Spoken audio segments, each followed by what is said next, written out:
Anatoly Naguiev es considerado uno de los criminales más peligrosos y escurridizos de la ex Unión Soviética, tanto que su caso fue incluido en libros y manuales de estudio y prevención para las fuerzas policiales del país. Y es que no solo podría ser clasificado como un asesino en serie, sino también como un asesino en masa, un violador en serie y un necrófilo al mismo tiempo. Contando con tan solo 23 años, se trataba de un sujeto brutal, impulsivo e impredecible, y ni siquiera los guardias que lo custodiaron en prisión tras ser detenido querían estar cerca de él, porque le temían. De hecho, a uno de ellos le arrancó una falange de un mordisco, a pesar que se aplicaron todas las medidas de seguridad necesarias durante el incidente. El complejo perfil psicológico de Naguiev resulta desconcertante y deja entrever una personalidad oscura y obsesiva que posiblemente rayaba en la locura.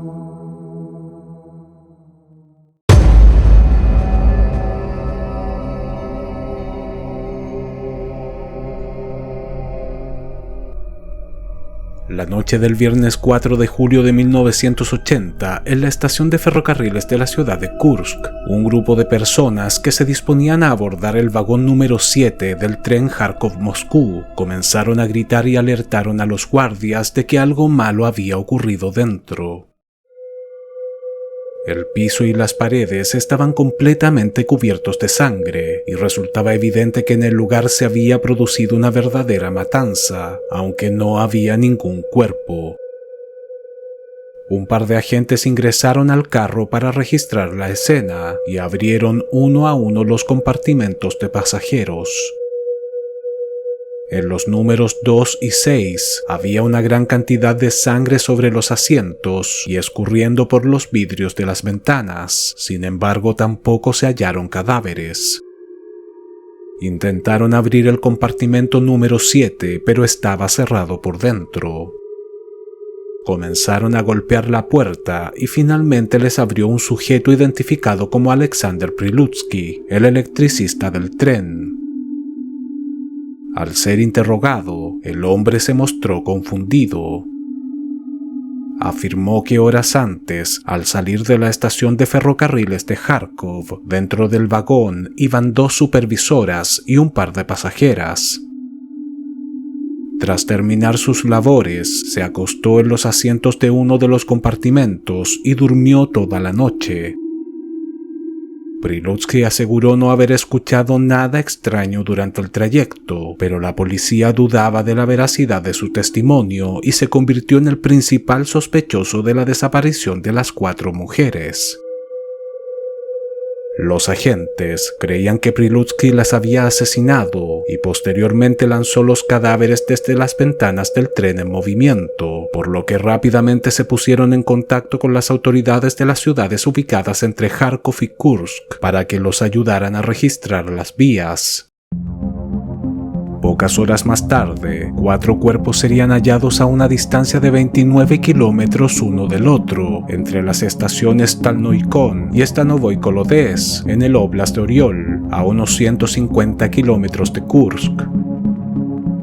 Las víctimas serían identificadas como María Lopatkina, Tatiana Kolesnik y las 2 supervisoras del ferrocarril, Tatiana Derebyanko y Tatiana Sisiulina.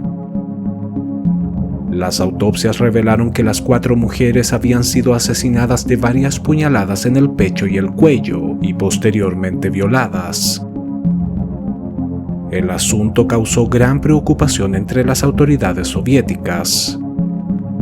No solo se trataba de un cuádruple crimen de características brutales, sino que se había producido a pocas semanas de que se diera inicio a los Juegos Olímpicos de Moscú, evento que desató gran controversia a nivel internacional. 6 meses antes, en enero de 1980, el presidente de los Estados Unidos, Jimmy Carter, había dado un ultimátum a la Unión Soviética para que retirara sus fuerzas armadas de Afganistán, ya que argumentaba que la presencia militar en dicho país violaba el derecho internacional. La demanda fue tomada como otra forma de agresión en mitad de la Guerra Fría y las autoridades soviéticas se negaron a obedecer, por lo que Estados Unidos decidió boicotear las Olimpiadas de Moscú, restándose de la cita deportiva. Aquello perjudicaría significativamente los potenciales ingresos que implicaba la visita de norteamericanos a la Unión Soviética, los contratos con patrocinadores y las transmisiones televisivas internacionales. La iniciativa fue apoyada por otros 65 países que se abstuvieron de participar, como Canadá, China, Japón y Alemania Occidental, lo cual significó un duro golpe para las ambiciones soviéticas. A pesar que todo aquello supondría un déficit financiero, pues se había invertido 862.7 millones de rublos en su organización, los líderes soviéticos decidieron seguir adelante con los Juegos Olímpicos, contando con la participación de solo 80 países. Algunos medios de comunicación acusaron a los Estados Unidos de propagar una histeria antisoviética y utilizar las Olimpiadas como una herramienta política. A su vez, la Unión Soviética quería demostrar al mundo que no necesitaba el apoyo de países capitalistas para llevar a cabo un evento internacional. Sin embargo, el cuádruple asesinato del tren Kharkov-Moscú resultaba tremendamente inoportuno. Si la noticia se difundía masivamente, podía ser todavía más perjudicial para la imagen del país y su nivel de seguridad. En un principio, la policía incluso pensó que el asesinato de las 4 mujeres había sido orquestado por agentes estadounidenses en una extensión del plan de boicot contra las Olimpiadas de Moscú, pero al no encontrarse evidencia, volvieron a centrarse en el único superviviente del vagón número 7, el electricista Alexander Prilutsky. Ante la presión de los agentes, quienes incluso manipularon la evidencia, manchando sus botas con la sangre de las víctimas para incriminarlo, finalmente Prilutsky reconoció que había mentido en su declaración inicial. Por lo visto, los inspectores, asistentes y conductores estaban coludidos y dejaban ingresar diariamente a los vagones del tren a docenas de personas sin su boleto, pero cobrándoles una pequeña tarifa de un par de rublos, dinero que posteriormente se repartían entre ellos. Prilutsky recibía un pequeño porcentaje por mantener la boca cerrada y sabía que si eran descubiertos posiblemente terminarían tras las rejas.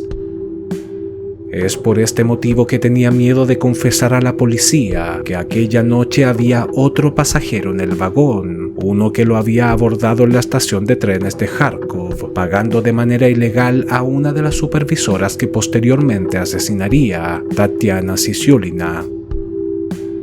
Se trataba de un joven de poco más de 20 años, de cabello corto, bien afeitado, atlético y de baja estatura. Horas más tarde, mientras Prilutsky intentaba dormir en el cubículo número 7, escuchó los gritos de una mujer y quedó paralizado de terror. Sabía que algo estaba ocurriendo en el pasillo, pero ni siquiera se levantó para ver de qué se trataba, ni tampoco se atrevió a ponerle pestillo a su puerta.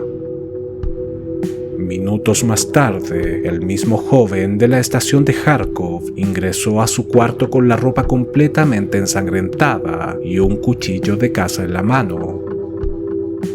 Prilutsky estaba seguro de que había asesinado a las mujeres y que haría lo mismo con él, pero este lo miró fijamente y le dijo: «Corto a las mujeres como si fueran pollos, pero no toco a los hombres».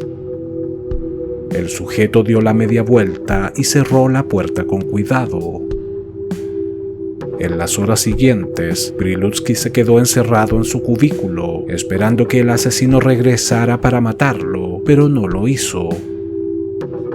El tren se detuvo en un par de estaciones antes de llegar a la ciudad de Kursk, por lo que era probable que hubiese descendido en alguna de estas, después de lanzar los cadáveres de las 4 mujeres a las vías. Al ser interrogado por segunda vez, uno de los capataces del ferrocarril no tuvo más alternativa que confirmar la historia de Prilutsky. Efectivamente tenían un pequeño negocio de transporte clandestino. Aquel sujeto había viajado sin comprar ningún boleto en la estación de Kharkov y por ende no existía un registro de su identidad. Al mismo tiempo, el capataz aseguró que pudo ver al sospechoso aquella noche en el andén y dio una descripción física que coincidía plenamente con la entregada por Prilutsky. Los investigadores estaban siendo presionados por las autoridades para resolver el caso a la brevedad y encontrar a un culpable, pero no tenían ninguna prueba sólida contra el electricista Alexander Prilutsky. Finalmente, concluyeron que no estaba relacionado con los asesinatos y tuvieron que dejarlo en libertad. Los exámenes forenses demostraron que todos los cadáveres tenían los lóbulos de las orejas desgarrados, lo que indicaba que el asesino les había arrancado los aretes. Tras interrogar a los familiares de las víctimas, se pudo probar que las 4 mujeres habían sido despojadas de un total de 17 joyas.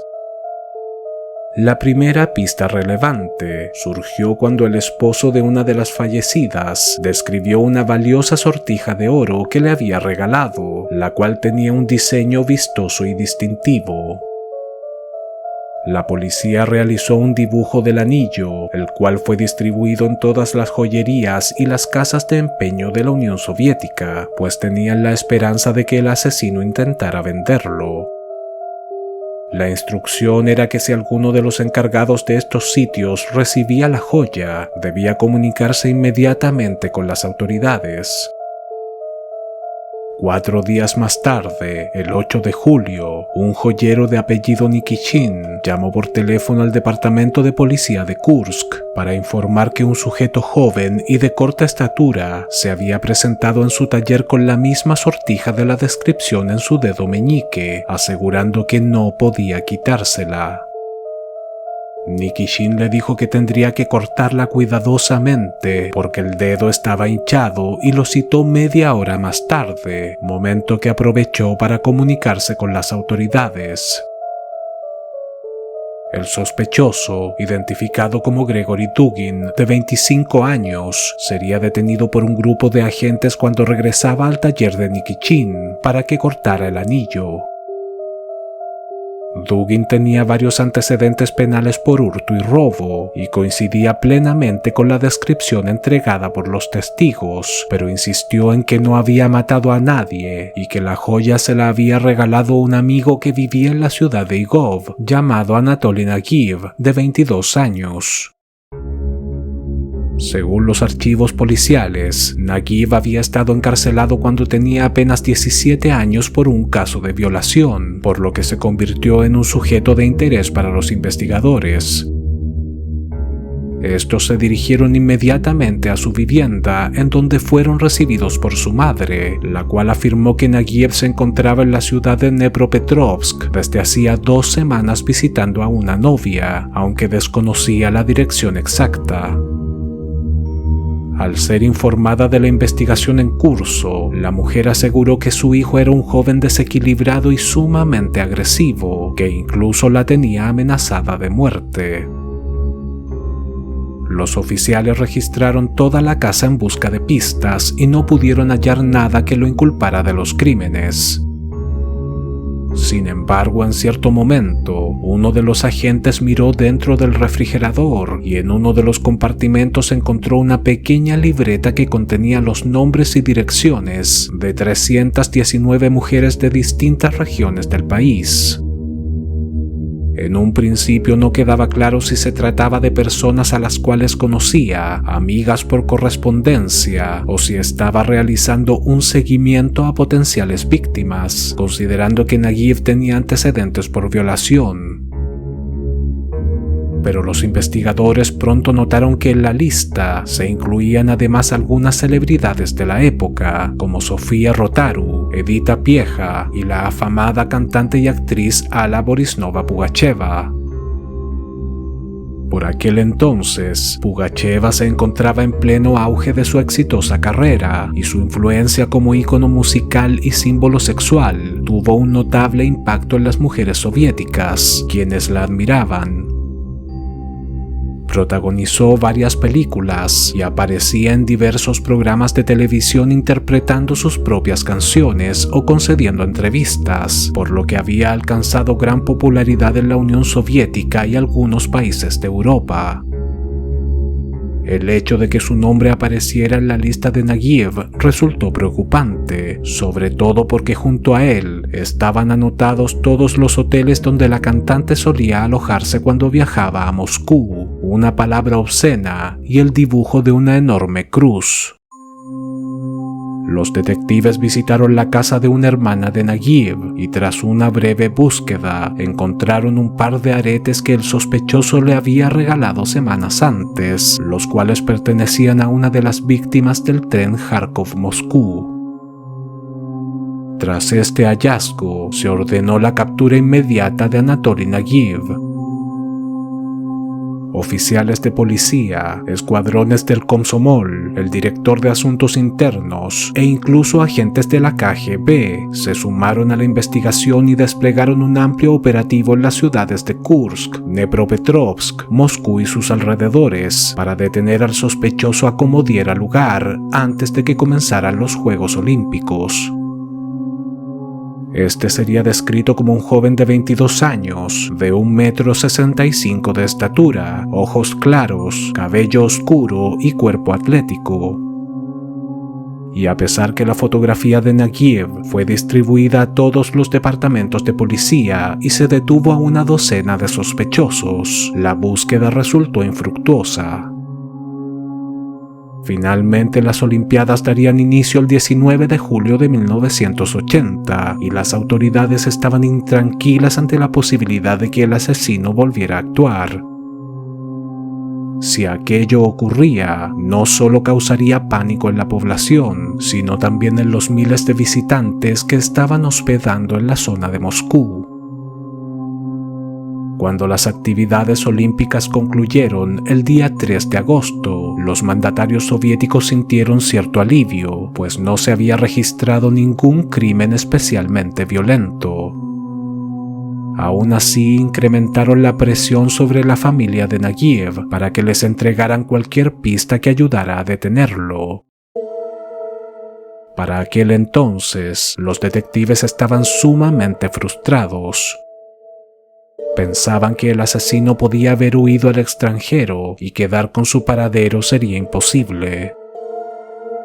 Sin embargo, un mes más tarde, el 12 de septiembre, la madre del fugitivo se puso en contacto con la policía. Afirmó que el joven la había llamado por teléfono y que efectivamente se encontraba en el departamento de una novia en la ciudad de Dnepropetrovsk. Esta vez se pudo averiguar la dirección exacta y esa misma noche sería detenido por un equipo especial de las fuerzas del orden. Anatoly Nagiev, quien se mostró bastante tranquilo durante el interrogatorio, aseguraba ser inocente del cuádruple crimen del tren Kharkov-Moscú, pero fue incapaz de explicar de dónde había sacado las joyas que regaló a su hermana y a su amigo Gregory Dugin. Nagiev sería trasladado al Centro de Detención Preventiva de Oriol, ya que para efectos de la investigación en curso, los crímenes se habían cometido en esa región. Sin embargo, en vista de que se negó a colaborar, las autoridades decidieron someterlo a un cuestionable método utilizado en las cárceles más duras de la era soviética. La press jata o cabaña de prensa era una celda en la cual se encerraba a un sujeto junto a un par de reos de alta peligrosidad que solían colaborar con la administración carcelaria para obtener ciertos beneficios. Su misión era intimidar, castigar, torturar e incluso obtener confesiones de aquellos que estaban siendo acusados por algún crimen o delito, fuesen realmente culpables o no. Nagiev se había vuelto un verdadero dolor de cabeza para la policía, pues si bien estaban seguros de que era el asesino, no contaban con pruebas suficientes para incriminarlo. Sabían que su confesión era sumamente importante para enviarlo a juicio y estaban dispuestos a obtenerla, aunque fuera de manera arbitraria. Sin embargo, el plan no salió como tenían previsto. Al ser encerrado en una celda con 2 reclusos que intentaron agredirlo, Naguib los atacó de manera brutal, sacándole un ojo a uno de ellos y dejando parapléjico al otro. El incidente dejó sorprendidas a las autoridades carcelarias. Si bien Naguib medía solo 1,65 m de estatura, era sumamente ágil y poseía una fuerza física excepcional. Dejar incapacitados a 2 hombres fuertes en cuestión de segundos, saliendo completamente ileso, dejaba en evidencia que se trataba de alguien extremadamente peligroso. A partir de entonces, se decidió que sería escoltado por 2 guardias y aplicando altas medidas de seguridad cada vez que fuera trasladado de un pabellón a otro. Sin embargo, ni siquiera aquello sería suficiente para detenerlo. Anatoly Guseinovich Naguib nació en Angarsk, Oblast de Irkutsk, el 26 de enero de 1958. Pocos años más tarde se mudó a la ciudad de Sudja, en la región de Kursk, junto a sus padres y sus 2 hermanos. Desde muy pequeño, Naguib demostró ser un niño inquieto que solía amenazar y golpear a sus compañeros de escuela, sobre todo cuando lo molestaban por su baja estatura.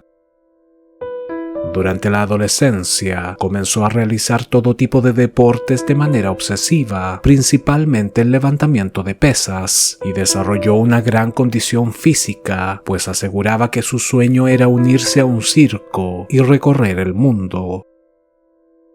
Y si bien a ratos podía ser sociable y compartía con otros jóvenes de su edad, no parecía encajar con ninguno de ellos y terminaba por aislarse.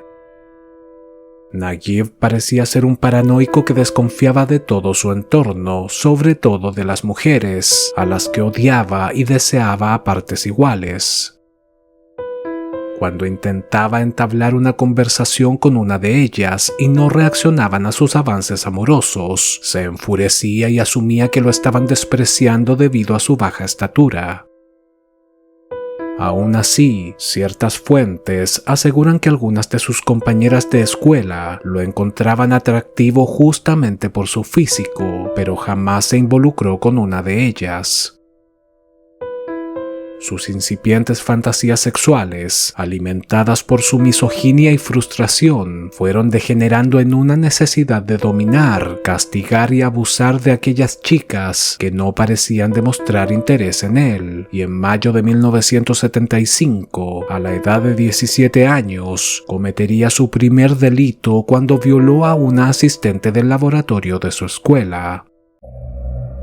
La muchacha decidió no dar aviso a la policía porque el atacante la había amenazado de muerte. El joven cometería otras 2 violaciones en las semanas siguientes. Sin embargo, la última víctima, una ex compañera de escuela, lo denunció a las autoridades y fue inmediatamente arrestado. A pesar de ser un menor de edad, Naguib sería encontrado culpable y condenado a 6 años de prisión en una colonia de la República de Komi, específicamente en la sección de agresores sexuales. El primer día que ingresó al pabellón, un grupo de reos adultos se abalanzaron sobre él para violarlo, como suele ocurrir en estos casos. Sin embargo, Naguib no estaba dispuesto a ser sometido. Se defendió de manera tan salvaje que incluso dejó a 2 internos heridos de gravedad y ninguno pudo ponerle un solo dedo encima. La población penal pronto se enteró del inusual suceso y aunque se organizaron e intentaron atacarlo en los días siguientes, no podían controlarlo. Era fuerte, ágil, agresivo, salía ileso de las peleas y tenía un comportamiento impredecible, por lo que finalmente decidieron dejarlo solo. De hecho, podía ser bastante intimidante y uno de sus compañeros de celda solicitó a los gendarmes que lo cambiaran a otro calabozo porque lo tenía aterrorizado.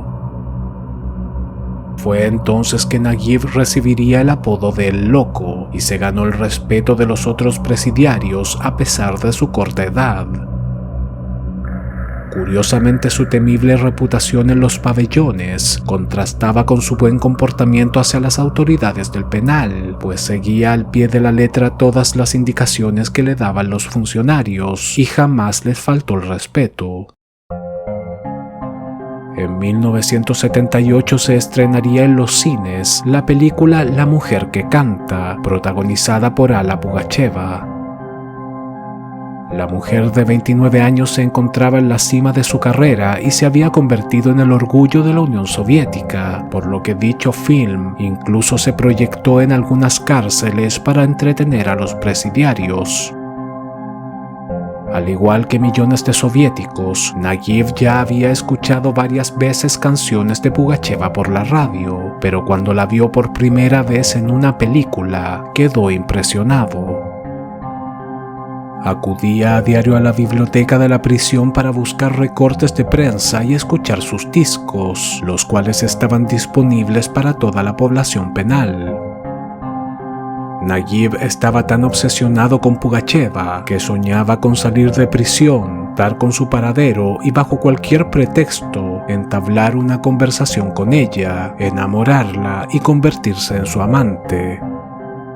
Sin embargo, con el pasar de los meses, aquella fantasía le resultó insatisfactoria y decidió convertirla en un plan a futuro. Una vez que saliera de la cárcel, localizaría a Pugacheva como diera lugar y le propondría mantener una relación amorosa. Si ésta se negaba, la violaría y la mataría para que ningún otro hombre volviera a tocarla. A pesar que las retorcidas fantasías sexuales de Naguib no hacían más que empeorar, demostró un comportamiento intachable tras las rejas y después de 4 años de presidio, a principios de enero de 1979, sería trasladado a un asentamiento en la aldea maderera de Chichino, en el distrito municipal de Pechora, en donde debía trabajar en la tala de árboles y obtuvo la libertad vigilada, aunque en realidad podía moverse sin ningún tipo de supervisión durante el día. Pocos días después, el 30 de enero, en la estación de trenes de Pechora, Naguib vio a una mujer que supuestamente tenía un gran parecido físico con su amor platónico, la cantante Alla Pugacheva. Quedó tan impresionado que no pudo evitar entablar una conversación con ella.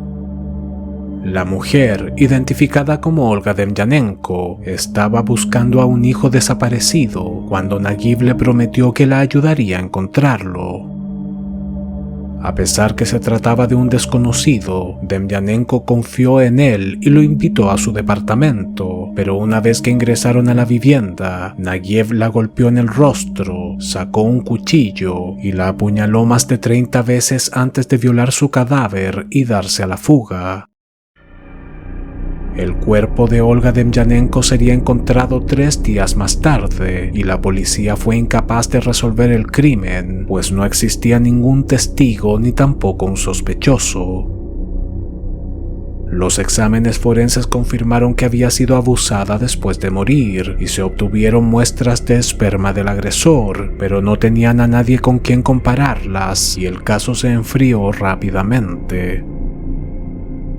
Anatoly Naguib había cometido un brutal asesinato a menos de un mes de salir de la cárcel y ni siquiera sabía exactamente por qué lo había hecho. Estaba seguro que en cualquier momento llegaría la policía para interrogarlo, pero nada de eso ocurrió.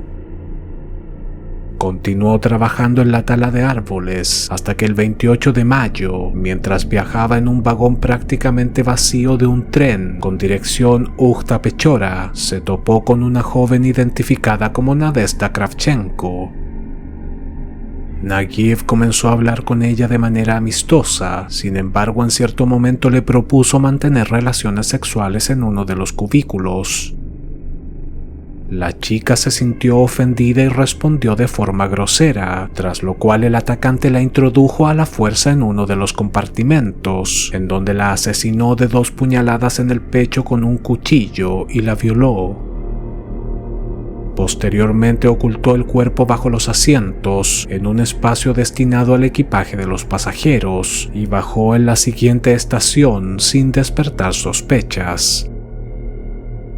El cadáver sería encontrado pocas horas más tarde y el caso inmediatamente llamó la atención de la policía, ya que se trataba de un crimen bastante osado. Tras probarse que Kravchenko había sido víctima de abuso sexual, se compararon las muestras de semen con las de otros crímenes de la región y se descubrió que aquella muestra biológica coincidía con la hallada en el asesinato de Olga Demyanenko, ocurrido casi 4 meses antes. Pocos días después del crimen, Nagiev obtuvo una rebaja de su condena debido a su buen comportamiento en el asentamiento maderero y consiguió la libertad definitiva a finales de mayo de 1979. Se mudó a la casa de su madre en la ciudad de Kursk y consiguió empleo como mecánico y proyectista en un estudio de cine ambulante, lo que implicaba viajar por diversas ciudades y pueblos de la Unión Soviética. El joven parecía sentirse sumamente cómodo con su nuevo trabajo, ya que no soportaba quedarse demasiado tiempo en un solo sitio. Al mismo tiempo, aquello le permitió conocer a una gran cantidad de chicas. Si bien Nagiev podía ser sumamente impulsivo con las mujeres, la mayor parte del tiempo mantenía la compostura y conversaba con ellas de forma amistosa, sacándoles información sin que se dieran cuenta. Fue entonces que comenzó a anotar sus nombres y direcciones en una libreta que ocultaba dentro de un refrigerador en la casa de su madre. Todas ellas habían sido seleccionadas como potenciales víctimas. Entre mayo de 1979 y junio de 1980, Nagiev habría violado al menos a 30 mujeres en diversas regiones de la Unión Soviética, a las cuales además amenazó de muerte si se atrevían a denunciarlo. Confiaba plenamente en su capacidad para amedrentar a las víctimas y disfrutaba de la sensación de impunidad. Sin embargo, el cuádruple crimen del 4 de julio de 1980 causó demasiado revuelo y las autoridades pusieron a disposición todos los recursos para detenerlo. De momento, Anatoly Nagiev era sospechoso solo de los 4 asesinatos perpetrados en el tren Kharkov-Moscú y se ignoraba que estuviese involucrado en otros crímenes. Seguía sin cooperar con la policía y los encargados del Centro de Detención Preventiva de Oriol, e incluso había mandado al hospital a un par de reos que intentaron intimidarlo para que confesara. Pocos meses más tarde, mientras era trasladado a otro pabellón por un par de escoltas, ocurriría un llamativo incidente. Nagiev consiguió romper las esposas que llevaba en las muñecas, golpeó a los 2 guardias con la cabeza hasta dejarlos inconscientes y se lanzó de una ventana sin barrotes de un segundo piso con la intención de darse a la fuga. Sin embargo, aterrizó justo encima de la mesa de un grupo de oficiales que estaban jugando ajedrez. Nagiev sufrió un duro golpe, pero ninguna fractura ni herida de cuidado, por lo que fue inmediatamente encerrado en una celda de aislamiento. El hecho de que un sujeto de 1,65 m de estatura rompiera a sus esposas y noqueara a 2 guardias resultaba insólito y tomó por sorpresa a las autoridades carcelarias, quienes impusieron nuevas reglas de seguridad para toda la población penal. La situación causó gran molestia en el Ministerio del Interior, sobre todo considerando los esfuerzos que había realizado la policía, el Komsomol y la KGB para dar con el paradero de Nagiev a lo largo de 2 meses. Se había advertido de su peligrosidad y aún así había estado a punto de fugarse, por lo que se tomó la decisión de trasladarlo a un centro penitenciario de Kursk, en donde fue sometido a un régimen especialmente estricto y debía llevar grilletes de acero incluso mientras dormía en su celda. Finalmente, Anatoly Nagiv confesó ser el responsable del asesinato de las 4 mujeres en el tren Kharkov-Moscú el 4 de julio de 1980. Aseguró que aquella noche se encontraba en el andén y le explicó a una de las supervisoras, Tatiana Sisyulina, que debía viajar a Moscú para visitar a su madre que estaba enferma y que no tenía demasiado dinero. La joven se conmovió y lo dejó subir cobrándole solo 1 rublo, pero al abordar el vagón, Nagiv notó que Sisyulina tenía cierto parecido con Alla Pugacheva. No pudo contenerse e intentó abusar de ella, pero como la mujer se defendió, la asesinó de varias puñaladas y violó su cadáver. Minutos más tarde, otra de las supervisoras, Tatiana Derevyanko, se acercó al lugar ignorando que su compañera había sido brutalmente asesinada. Sería sorprendida por el atacante, quien la hirió en el pecho y el cuello con el mismo cuchillo, provocándole la muerte para luego abusar sexualmente de ella. Posteriormente, Nagiv comenzó a registrar cada uno de los cubículos del vagón para cerciorarse que no hubiese algún testigo. Fue entonces que se topó con 2 pasajeras, María Lopatkina y Tatiana Kolesnik, a las cuales también asesinó a puñaladas y violó después de muertas. Se trató de 2 eventos separados, en los compartimentos número 2 y 6 respectivamente, pero por lo visto cometió los ataques con gran sigilo. El asesino continuó recorriendo los pasillos y al abrir la puerta del cubículo número 7, vio a un hombre mayor recostado y temblando de miedo. Se trataba de Alexander Prilutsky, el cual había escuchado el grito de una mujer. Curiosamente, Nagiv decidió perdonarle la vida, asegurando que no mataba hombres, aunque es probable que lo hiciera para que las autoridades pensaran que él era el responsable de los asesinatos. El vagón número 7 del tren Kharkov-Moscú estaba en completo silencio. Nagiv había matado a las 4 mujeres que estaban allí en menos de 1 hora y el único superviviente estaba encerrado en uno de los cubículos. Fue entonces que comenzó a lanzar los cadáveres por las ventanas para intentar encubrir su crimen, no sin antes robarles todas las joyas que llevaban encima. Lo cierto es que su plan original no era llevar a cabo semejante matanza, sino conocer en persona a la cantante y actriz Alla Pugacheva, ya que se había enterado que visitaría la capital. Finalmente decidió bajar en la estación más cercana y tomó otro tren de vuelta a Kursk, pues aún debía deshacerse de las joyas que había robado. A pesar del enorme revuelo que produjo el cuádruple crimen y las medidas de seguridad que implantaron las autoridades, Nagiv ni siquiera estaba preocupado. A los pocos días volvió a tomar otro tren y se paseó por todo Moscú en busca de Pugacheva. En cierta ocasión incluso le entregó un ramo de rosas en la puerta de su camerino, pero no pudo hacer más que eso porque el lugar estaba lleno de fanáticos, guardias y colegas de la mujer. Sin embargo, a mediados de agosto, y después de seguirla durante varios días, finalmente encontró el momento oportuno para abordarla.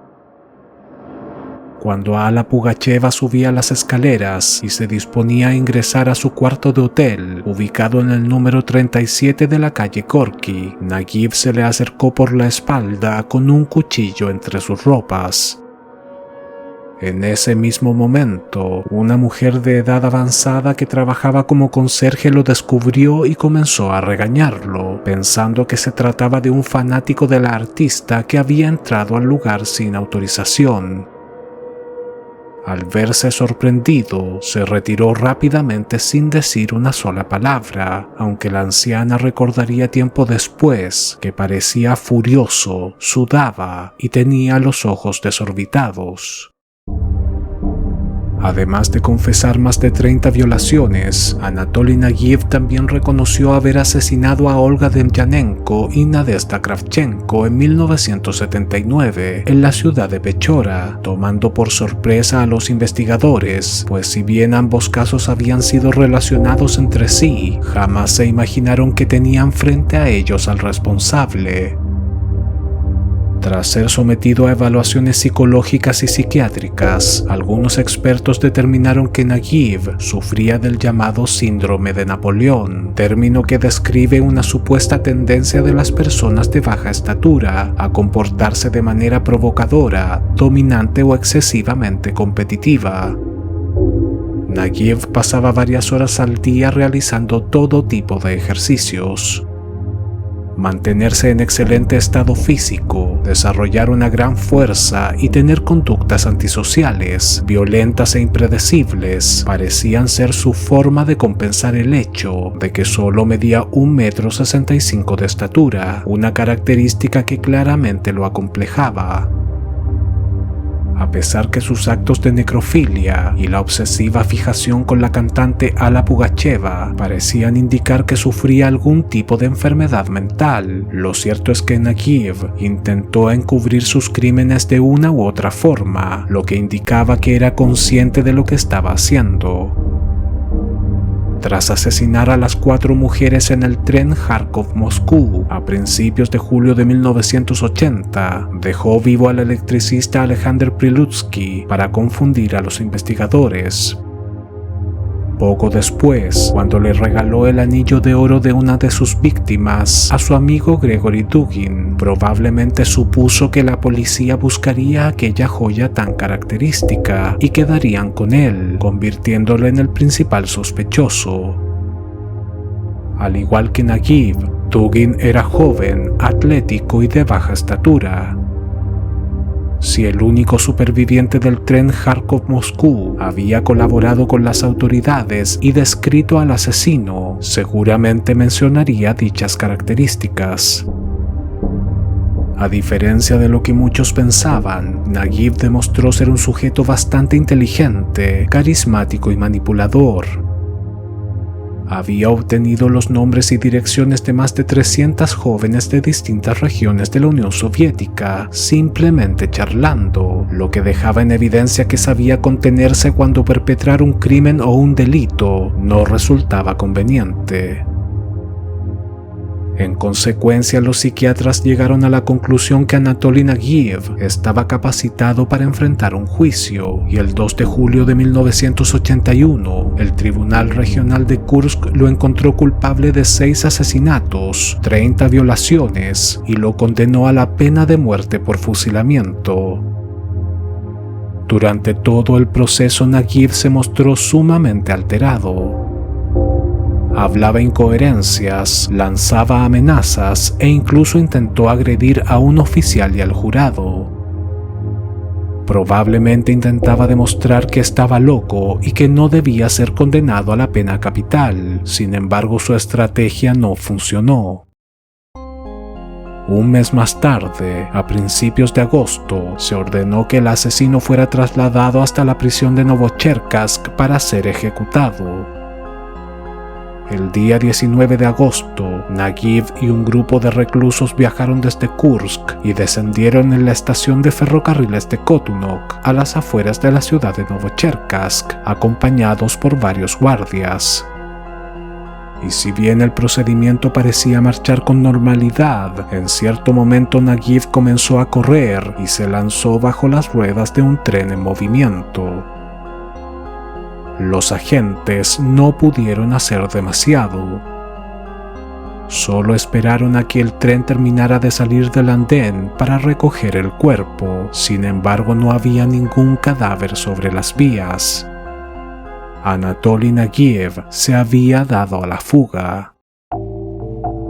La noticia causó terror en todo Novocherkassk y la región de Rostov, además de gran indignación en Moscú, desde donde se ordenó que Nagiev debía ser encontrado en un plazo máximo de 3 días. El mismo jefe del Departamento de Investigación Criminal de Kursk indicó a la policía que dispararan a matar si lograban dar con su paradero. Después de todo, ya había sido condenado a la pena de muerte y era un inminente peligro para la población. Con el pasar de las semanas, el pánico fue en aumento y cientos de agentes con perros sabuesos e incluso grupos de ciudadanos armados de rifles y escopetas recorrieron bosques, senderos y sitios abandonados en busca del asesino. También se utilizaron helicópteros militares para rastrear la zona de Rostov, pero no pudieron hallarlo por ninguna parte. Sin embargo, el 29 de septiembre, el Departamento de Policía de Rostov recibió el llamado de un poblador del distrito de Velokalipinsky, el cual aseguraba haber visto a una extraña mujer vestida de gitana, ocultándose en un viejo pajar.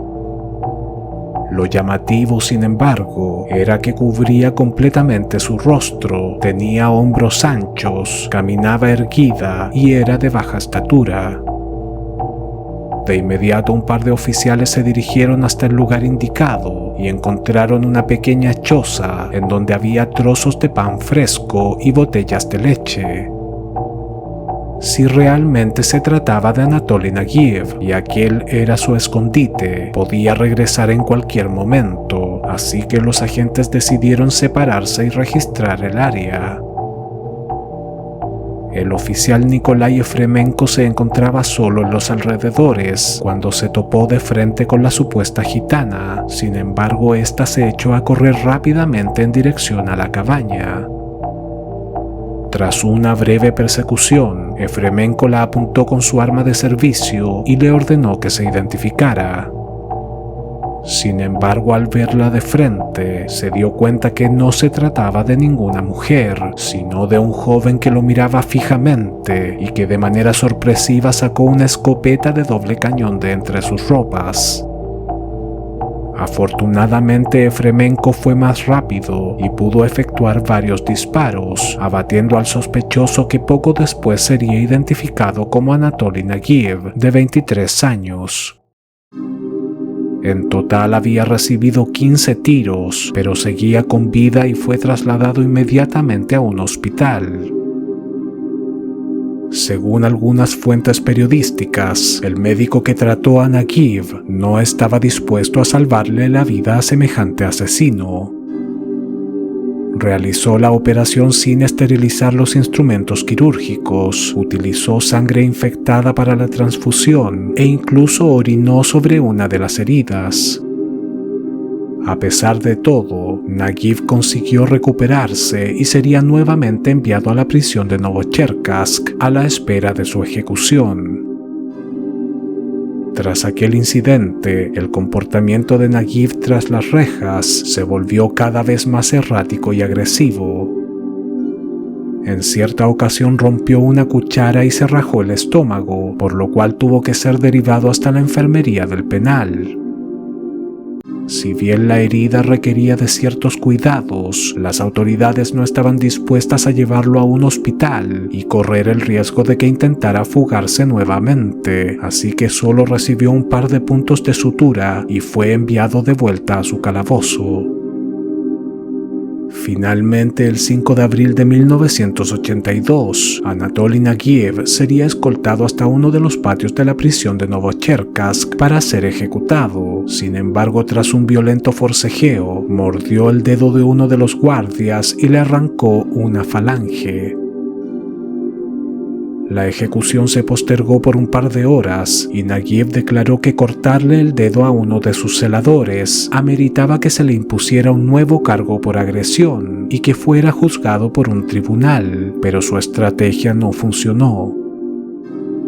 Ese mismo día sería ejecutado de un tiro en la cabeza y sus restos enterrados en una tumba con su número de prisionero, sin placa y sin nombre. Cuando la cantante y actriz Alla Pugacheva se enteró que estuvo a punto de ser asesinada por Anatoly Naguib, quedó sumamente perturbada. De hecho, en cierta ocasión, uno de sus fans se coló en el camerino para saludarla y Pugacheva se asustó tanto que se desmayó. Descartó realizar giras musicales en la ciudad de Kursk durante varios años, porque sabía que Naguib había vivido en la zona y aquello le producía ansiedad. El hecho de haberse convertido en el objeto de deseo de un asesino tan peligroso como Naguib la tenía horrorizada. Los 6 terribles asesinatos cometidos por Anatoly Naguib conmocionaron a toda la Unión Soviética, aunque varios agentes de policía involucrados en el caso creen que la cantidad de víctimas era más elevada. Su versatilidad criminal y su inteligencia le permitieron recorrer varias regiones del país abusando de docenas de mujeres, pasando casi desapercibido. Sin embargo, el cuádruple crimen del vagón número 7 del tren Kharkov-Moscú fue un acto demasiado aberrante y desproporcionado como para suponer que las autoridades no harían nada para detenerlo. Si este video te gustó, dale like, suscríbete y compártelo en tus redes sociales. Esto me ayudaría mucho para seguir subiendo este tipo de contenido. Recuerda activar la campanita para recibir un mensaje cada vez que suba un nuevo video. En la descripción podrás encontrar los enlaces para comprar mis libros Monstruos Humanos 1 y 2, en donde ahondo en el tema de los asesinos seriales, y también mi cómic Freak Show, 5 historias de circo. Te invito a visitar mi otro canal, La Crónica Inquietante, un espacio orientado al misterio, personajes extraños, sucesos impactantes de la historia y otras curiosidades. El link está en la descripción. Mi nombre es Álvaro y este es el canal del crimen.